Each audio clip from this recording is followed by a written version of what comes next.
Hello, fans of the Washington Commanders. If you're wondering how we're going to dig ourselves out of this deep hole we're in with 3 wins and 8 losses, I have news that will show you there is light at the end of the tunnel, but also some huge obstacles we need to overcome before we can start dreaming big again. The first piece of news involves a financial situation that could be our salvation or our ruin depending on how the front office handles it.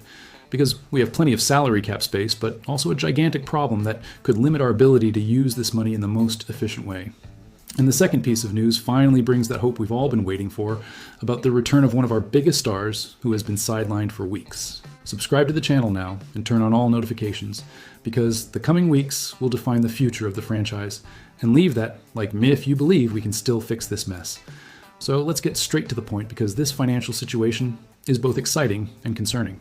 The Washington Commanders season has not gone remotely as planned, with this dismal record we have so far, and many serious flaws in the roster have become completely evident along the way.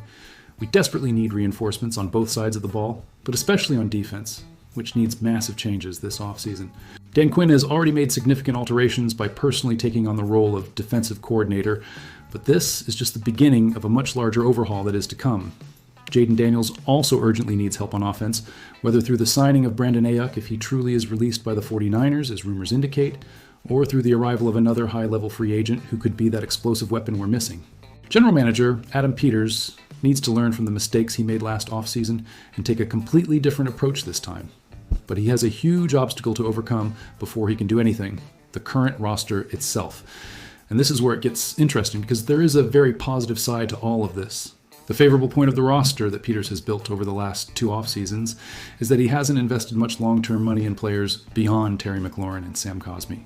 He strategically opted for smaller expenditures in free agency with short, flexible contracts. But this disastrous season has served as a major wake-up call that he needs to be much more aggressive and better seize the unique opportunity to have an elite quarterback still under a cheap rookie contract. This window won't last forever. At the moment we are speaking here, the Commanders have approximately $60 million of salary cap space available for 2026, and this amount will rise to around $80 million when the team inevitably parts ways with Marshon Lattimore, who clearly hasn't worked out here. The league-wide salary cap could also increase again next offseason, as it has consistently in recent years. So we are potentially talking about having over $100 million available to spend.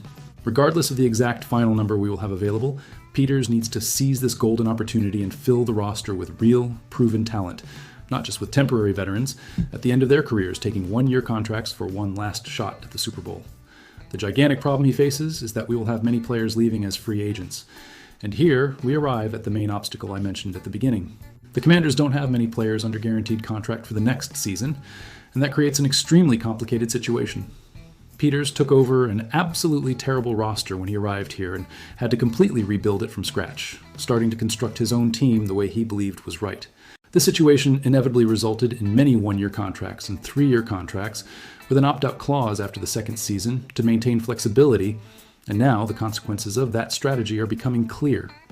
Important starters like Austin Ekeler, Bobby Wagner, and Zach Ertz likely won't return next season, and these are just a few of the many players that need to be replaced on a team that's already bad even with them. The Commanders currently have only 34 players under contract for next season, which is the second lowest number in the entire league, trailing only the Las Vegas Raiders, who are in even worse shape. This means we literally need to assemble a new roster almost from scratch during the offseason. We have to renew the contract of Chris Paul, who has been playing extremely well as a left guard this season and deserves to be rewarded financially. We also need to offer a new contract to Laremy Tunsil, who has been a solid obstacle protecting Daniels and showing why he was a 5-time Pro Bowler. And not to mention all the tough decisions about what to do with players like Deebo Samuel, Marcus Mariota, Andrew Wiley, Ekeler, Wagner, and Ertz. Each of these cases needs to be analyzed individually.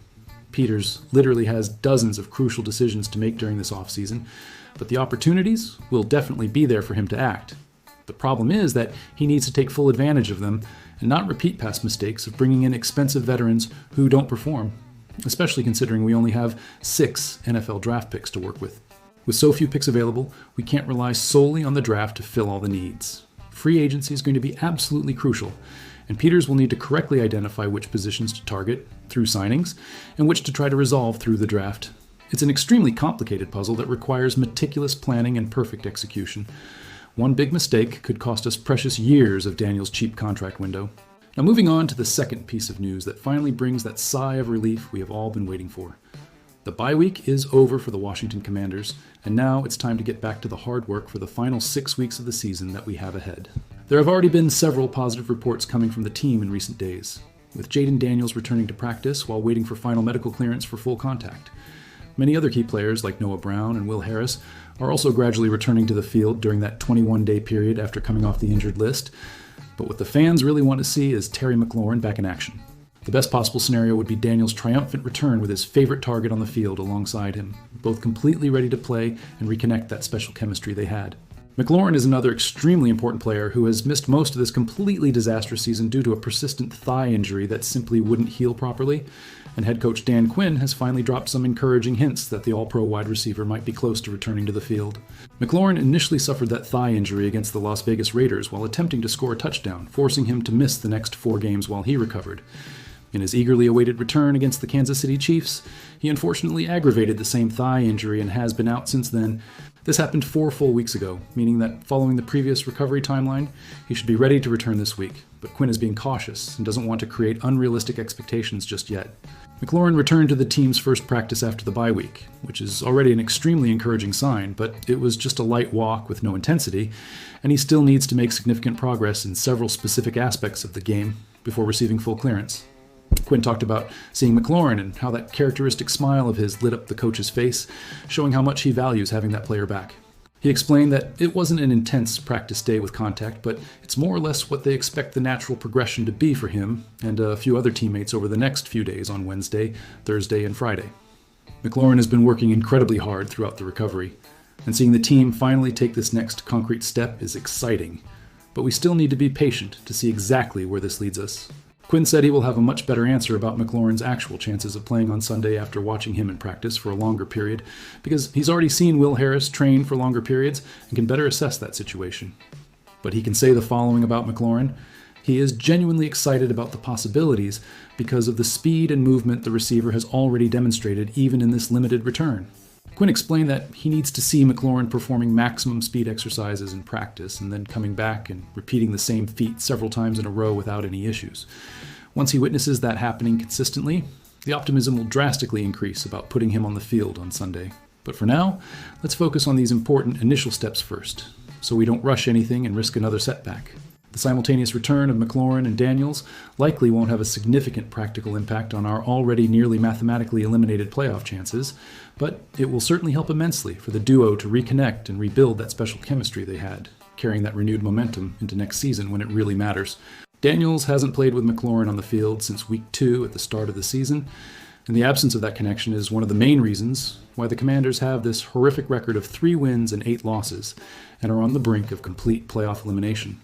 Seeing them play together again, even if it's just for a few weeks at the end of a lost season, could be crucial for how we start 2026. So the question I leave for you to reflect on deeply is, considering that we have all this space in the salary cap available, but also the need to fill more than half of the roster, since we only have 34 players under contract, and considering that Adam Peters clearly misstepped in his strategy last offseason by bringing in many temporary veterans who didn't work out, do you believe he has truly learned the lesson and will make the right choices this time by investing in players at the peak of their careers with medium-term contracts that can grow alongside Jayden Daniels?